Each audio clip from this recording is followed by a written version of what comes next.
Hai geng, ketemu lagi nih.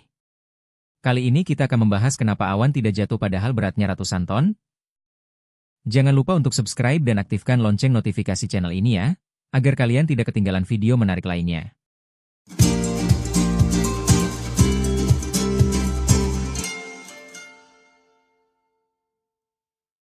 Apakah ketika kalian melihat awan, kalian merasa bahwa awan yang terlihat seperti gumpalan kapas putih itu terasa empuk dan memiliki berat yang ringan, kan? Namun, awan memiliki berat hingga ratusan ton loh geng. Jika memang seperti itu, kenapa awan tidak jatuh ke bumi? Menurut USGS, rata awan kumulus dapat memiliki berat mencapai 500 ton atau sekitar 500.000 kg. Jika kita analogikan, berat tersebut setara dengan berat 500 mobil. Awan kumulus memiliki tekstur lembut dan terbentuk di hari cerah tepatnya pada saat udara naik di atas daratan atau sisi bukit yang terkena panas matahari. Apabila awan kumulus bertambah besar, maka akan terbentuk sebuah awan cumulonimbus atau awan yang terkenal memiliki petir. Awan tidak jatuh ke bumi karena titik air yang membentuk awan memiliki ukuran yang sangat kecil dan tersebar dalam cakupan wilayah yang sangat luas yakni bisa mencapai 1,6 km persegi. Arus angin di ketinggian tertentu meniup tetesan kecil dan menahannya di udara dalam waktu yang lebih lama. Selain itu, konveksi panas dapat membantu menjaga awan tetap melayang di udara. Saat udara hangat naik, awan akan menjadi lebih ringan dibandingkan udara dingin di bawahnya. Walaupun bertahan lama mengambang di langit, awan pun akan jatuh ke bumi secara perlahan menjadi hujan.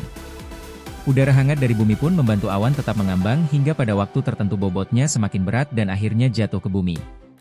Saat udara di dalam awan secara terus-menerus bergerak, butiran-butiran kecil air akan saling bertabrakan dan membentuk butiran-butiran yang lebih besar. Akhirnya, butiran-butiran tersebut menjadi besar, berdiam mengambang di langit, baru kemudian jatuh sebagai hujan. Lebar butiran hujan yang jatuh dapat mencapai 5 mm dan semakin besar butiran maka semakin cepat pula jatuh ke bumi.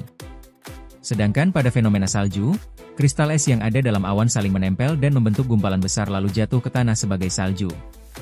Awan turun ke bumi menjadi salju. Awan rendah rata-rata hanya mengandung butiran air sehingga menghasilkan hujan atau gerimis sedangkan awan yang lebih tebal memiliki butiran air dan kristal es sehingga bisa menghasilkan hujan, salju, hingga hujan butiran es. Kristal es yang terbentuk dari butiran air tersebut memiliki warna yang bening atau putih keruh seperti susu. Di Amerika, kristal es tersebut dikenal sebagai slate atau hujan butiran es, sementara di Inggris, slate adalah salju yang meleleh saat jatuh atau campuran salju dan hujan. Pembentukan salju diawali dengan butiran-butiran es beku kecil yang berputar di dalam awan cumulonimbus. Butiran es menjadi semakin besar dan akhirnya menjadi berat untuk terbawa oleh awan dan jatuh ke tanah. Lapisan putih dalam salju terbentuk di bagian atas awan, tempat air membeku dengan cepat sehingga terdapat gelembung-gelembung kecil udara yang terperangkap.